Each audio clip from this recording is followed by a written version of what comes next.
ಇವತ್ತು ನಾವು most suggested spot ಅಲ್ಲಿ ಒಗ್ಗರಣೆನ ಟ್ರೈ ಮಾಡಕ್ ಬಂದಿದ್ವಿ.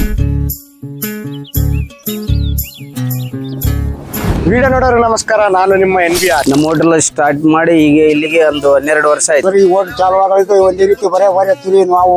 Hotel famous. ದಿನಕ್ಕೆ ಒಂದು 13-15 ಚೀಲ ರೆಡಿ ಮಾಡ್ತೇವೆ. ಚೆನ್ನಾಗಿರ್ತದೆ ಒಗ್ಗರಣೆ, ಚೆನ್ನಾಗಿ ಕೇಟಿ ಚಾ ಚೆನ್ನಾಗಿ, ಪಲಾವು ಚೆನ್ನಾಗಿ, ಬೆಂಗಳೂರು ಪುಣೆ ಎಲ್ಲ ಬರ್ತಾರೆ ಜನ. ಒಂದು ಒಗ್ಗರಣೆ 2 ಬಜಿ ತಗೊಂಡ್ರೆ 45 ರೂಪಾಯಿ. ನಾವು ಲಾಸ್ಟ್ ಟೈಮ್ ಮಲದಕಲ್ಲಲ್ಲಿ ಒಗ್ಗರಣೆಯ ವಿಡಿಯೋ ಮಾಡಿದಾಗ ಬಹಳಷ್ಟು ಜನ ಅಪೋಸಿಟ್ ಹೋಟೆಲ್ ಅಲ್ಲಿ ಒಗ್ಗರಣೆನ ಟ್ರೈ ಮಾಡಿ ಅಂತ ಸಜೆಸ್ಟ್ ಮಾಡಿದ್ರು. ಇವತ್ತು ನಾವು ಬಂದಿರುವಂತ ಪ್ಲೇಸ್ ಮಲದಕಲ್ ಸುಗ್ರೇಶ್ವರ ಒಗ್ಗರಣೆ ಹೋಟೆಲ್. ಇವರು ಮುಂಜಾನೆಯಿಂದ ಸಂಜೆ 4 ಗಂಟೆ ತನಕ ಕಂಟಿನ್ಯೂಸ್ ಆಗಿ ಬ್ಯಾಚ್ ವೈಸ್ ಒಗ್ಗರಣೆನ ಮಾಡ್ತಾನೆ ಇರ್ತಾರೆ. ಇವರು ಒಗ್ಗರಣೆ ಮಾಡುವಂತ ಪ್ರಾಸೆಸ್ ನೋಡ್ತಾ ಇದ್ರೆ ಬಾಯಲ್ಲಿ ನೀರ್ ಸೋಡ್ತಾ ಇದ್ವು. ಇನ್ನು ಜಾಸ್ತಿ ಲೇಟ್ ಮಾಡಾರ್ದ ಒಗ್ಗರಣೆ ಮಿರ್ಚಿನ ತಗೊಂಡಿವಿ. ಇನ್ನು ಒಗ್ಗರಣೆ ತಿನ್ನಕಲ್ಕ ಗೊತ್ತಾಯ್ತು ಬೇರೆ ಊರಿಂದ ಜನ ಯಾಕೆ ಟ್ರಾವೆಲ್ ಮಾಡ್ಕೊಂಡು ಬಂದು ಇಲ್ಲಿ ಒಗ್ಗರಣೆ ತಿಂತಾರ ಅಂತ ಹೇಳಿ. ಇನ್ನು ನೀವು ಒಂದ್ಸತಿ ಒಗ್ಗರಣೆನ ತಿನ್ಲಿಕ್ಕೆ ಸ್ಟಾರ್ಟ್ ಮಾಡಿದ್ರೆ ಒಂದು ಪ್ಲೇಟ್ ಅಲ್ಲಿ ನಿಂದ್ರೋದಿಲ್ಲ, ಪಕ್ಕ 2-3 ಪ್ಲೇಟ್ ಅಂತೂ ತಿನ್ನೋದು ಗ್ಯಾರಂಟಿ. ಇನ್ನು ನೀವು ಇಲ್ಲಿ ಒಗ್ಗರಣೆನ ಟ್ರೈ ಮಾಡಿದ್ರೆ ಎಸ್ ಅಂತ ಕಾಮೆಂಟ್ ಮಾಡಿ. ಈ ವಿಡಿಯೋ ನೀವು ಎಲ್ಲಿಂದ ನೋಡ್ತಾ ಇದ್ರಿ, ನಿಮ್ ಊರಲ್ಲಿ ಏನ್ ಫೇಮಸ್ ಕಾಮೆಂಟ್ ಮಾಡಿ, ಬಂದು ಟ್ರೈ ಮಾಡೋಣ. ಇನ್ನು ನೀವು ಈ ಪ್ಲೇಸ್ ಅಲ್ಲಿ ಒಗ್ಗರಣೆನ ಟ್ರೈ ಮಾಡಿದ್ರೆ ಈ ರೀಲ್ ನ ಸೇವ್ ಮಾಡ್ಕೊಂಡು ಒಂದ್ಸತಿ ಹೋಗಿ ವಿಸಿಟ್ ಆಗಿ ಈ ವಿಡಿಯೋ ನಿಮ್ ಫ್ರೆಂಡ್ಸ್ ಮತ್ತು ಫ್ಯಾಮಿಲಿಗೂ ಶೇರ್ ಮಾಡಿ. Thanks for watching.